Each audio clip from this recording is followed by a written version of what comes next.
جب ان کے پاس حق یعنی قرآن آیا تو کہنے لگے کہ یہ تو جادو ہے اور ہم اس کو نہیں ماننے کے، اور یہ بھی کہنے لگے کہ یہ قرآن ان دونوں بستیوں یعنی مکے اور طائف میں سے کسی بڑے آدمی پر کیوں نازل نہ کیا گیا؟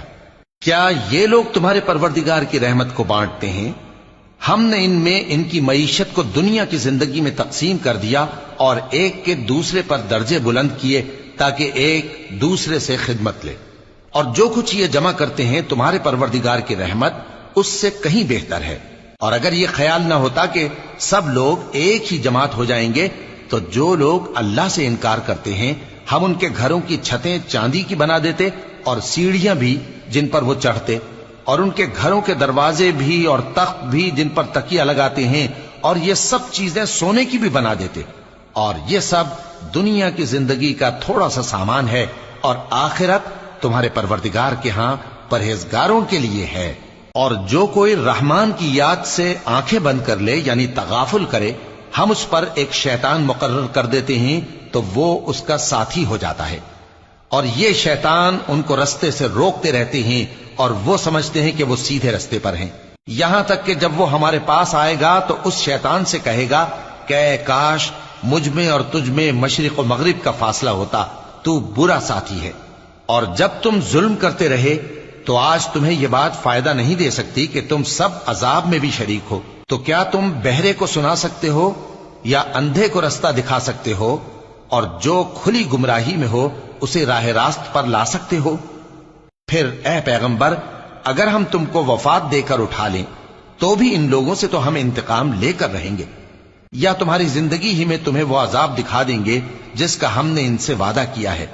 کیونکہ ہم ان پر قابو رکھتے ہیں۔ پس تمہاری طرف جو وحی کی گئی ہے اس پر مضبوطی سے جمے رہو، بے شک تم سیدھے رستے پر ہو، اور یہ قرآن تمہارے لیے اور تمہاری قوم کے لیے نصیحت ہے، اور لوگوں تم سے ضرور عنقریب پرسش ہوگی۔ اور اے نبی جو اپنے پیغمبر ہم نے تم سے پہلے بھیجے ہیں ان کے احوال دریافت کر لو کہ کیا ہم نے رحمان کے سوا اور معبود ٹھہرائے تھے کہ ان کی عبادت کی جائے؟ اور ہم نے موسیٰ کو اپنی نشانیاں دے کر فرعون اور اس کے درباریوں کی طرف بھیجا تو انہوں نے کہا کہ میں پروردگار عالم کا بھیجا ہوا ہوں۔ پھر جب وہ ان کے پاس ہماری نشانیاں لے کر آئے تو وہ ان نشانیوں پر ہنسنے لگے، اور جو نشانی ہم ان کو دکھاتے وہ پہلی سے بڑی ہوتی تھی، اور ہم نے ان کو عذاب میں پکڑ لیا تاکہ باز آئیں، اور کہنے لگے کہ اے جادوگر اس عہد کے مطابق جو تیرے پروردگار نے تجھ سے کر رکھا ہے اس سے دعا کر، بے شک ہم ہدایت یاب ہوں گے۔ سو جب ہم نے ان سے عذاب دور کر دیا تو وہ عہد شکنی کرنے لگے، اور فرعون نے اپنی قوم سے پکار کر کہا کہ اے قوم کیا مصر کی حکومت میرے ہاتھ میں نہیں ہے، اور یہ نہریں جو میرے محلوں کے نیچے بہ رہی ہیں میری نہیں ہیں؟ کیا تم دیکھتے نہیں؟ بے شک میں اس شخص سے جو کچھ عزت نہیں رکھتا اور صاف گفتگو بھی نہیں کر سکتا کہیں بہتر ہوں۔ تو اس پر سونے کے کنگن کیوں نہ اتارے گئے، یا یہ ہوتا کہ فرشتے جمع ہو کر اس کے ساتھ آتے؟ غرض اس نے اپنی قوم کو بے عقل کر دیا اور ان لوگوں نے اس کی بات مان لی،